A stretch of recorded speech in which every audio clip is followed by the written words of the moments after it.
बड़ेन को लघु न दीजिए डारी, जहाँ काम आवे सोई कहाँ करे तरवार। बच्चों, रहीमदास का यह दोहा आपको बड़ी अच्छी सीख देता है कि मनुष्य को यदि किसी शक्तिशाली का, किसी बड़े का सहारा यदि मिल जाए तो उसे अपने से कमज़ोर, अपने से छोटों को अलग नहीं करना चाहिए, क्योंकि हर व्यक्ति की, हर चीज़ की अपना अपनी वैल्यू होती है, अपना अपना महत्व होता है। एक दृष्टांत के द्वारा उसको भी समझाने का प्रयास इस दोहे में रहीमदास ने किया है। कहते हैं, रहीमन देखि बड़ेन को लघु ना दीजिए डारी, जहाँ काम आवे सोई कहाँ करे तरवार। रहीमदास कहते हैं, यदि किसी व्यक्ति को बड़े का सहारा मिल जाए तो छोटों को बेकार समझकर अलग नहीं करना चाहिए। देखि बड़ेन को, अगर बड़े का सहारा मिल जाए तो लघु ना दीजिए डारी, तो जो छोटा है, जो कमज़ोर है, जो निर्धन है, उसे छोड़ना नहीं चाहिए, उसे कह सकते हैं अलग नहीं करना चाहिए, क्योंकि बड़ों का काम तो बड़े करते हैं और छोटे का काम छोटे करते हैं। ना तो बड़े का काम छोटे करने जाएंगे, ना छोटों का काम बड़े करने जाएंगे। हर काम के लिए अलग अलग व्यक्ति की आवश्यकता होती है, अलग अलग लोगों की आवश्यकता होती है। दृष्टांत देते हुए कहते हैं, जैसे जहाँ काम आवे सोई कहाँ करे तलवार। कहते हैं कि जैसे तलवार के मिल जाने पर सुई को फेंक नहीं देना चाहिए, यानी बड़ा चीज़ अगर मिल जाए, तलवार बड़ा चीज़ अगर मिल गया तो जो लघु है, छोटा है अर्थात सुई, उसे छोड़ना नहीं चाहिए, उसे फेंकना नहीं चाहिए, क्योंकि जहाँ काम आवे सुई, जहाँ पर सुई का काम होता है वहाँ तलवार का वह काम तलवार का कर पाना असंभव होता है। तलवार वह काम नहीं कर सकता। जैसे कपड़ा अगर फट गया या बटन टूट गया है तो वहाँ पर सुई का ही काम लगेगा। तलवार से हम कपड़े को या बटन को नहीं टाँक सकते हैं, नहीं सिल सकते हैं।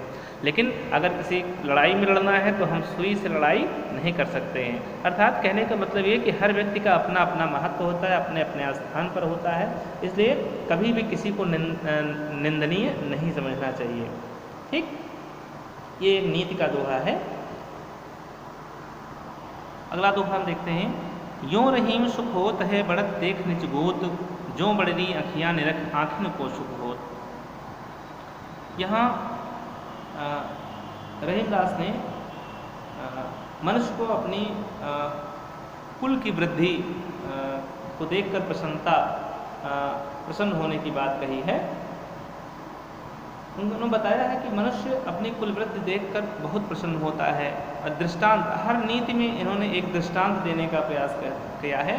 कहते हैं, जो रहीम सुख होत, रहीमदास जी कहते हैं कि मनुष्य को सुख होत है बढ़त नेक देख निज गोत। गोत माने गोत्र होता है, गोत्र माने वंश होता है, ठीक है, कुल होता है, वंश होता है। कहते हैं कि जिस तरह से मनुष्य को या मनुष्य को अपने कुल की वृद्धि को देखकर, अपने वंश की वृद्धि को देखकर, वंश वृद्धि को देखकर, परिवार में वृद्धि को देखकर वो ठीक उसी प्रकार से सुख होता है जैसे बड़ी अखियाँ, बड़ी बड़ी आँखों को देखकर आँखिन को सुख हो। जैसे बड़ी बड़ी आँखों को देखकर आँखों को सुख होता है या छोटी आँखों को सुख होता है, ठीक वैसे ही मनुष्य को अपने कुल की वृद्धि को बढ़ता हुआ देखकर सुख होता है या प्रसन्नता होती है। अगला लास्ट दोहा है, रहीमन ओछे नरंते तजो बैर अरु प्रीत, काटे चाटे स्वान के दुहू भांति विपरीत। ये बड़ा ही अच्छा दोहा है बच्चों। कह सकते हैं कि नीति का या सीख देने वाला दोहा है। इसमें ओछे या तुच्छ लोगों से बचने का, उनसे कोई मित्रता दोस्ती न करने की सीख दी गई है। कहते हैं, रहीमदास जी लिखते हैं, रहीमन ओछे नरंते, ओछा माने नीचा होता है, जो नीच होता है, दुष्ट होता है, दुष्ट प्रवृत्ति का होता है, उसकी बात होती है। ओछे नरंते, रहीमदास कहते हैं कि नीच मनुष्यों के साथ ना तो तजो बैर और प्रीत, ना तो उनके साथ दुश्मनी करनी चाहिए, शत्रुता करनी चाहिए, ना ही उनसे कोई मित्रता या प्रेम करना चाहिए, क्योंकि काटे चाटे श्वान के दुहू भांति विपरीत, क्योंकि नीच व्यक्ति दोनों ही दशा में नुकसान ही करता है, हानि ही करता है। ठीक वैसे ही जैसे कुत्ता चाहे काटे चाहे चाटे, दुहू भांति विपरीत, यानी कुत्ता चाहे प्यार से चाटे अथवा गुस्से से काट ले, दोनों ही दशा में वह हानिकारक होता है।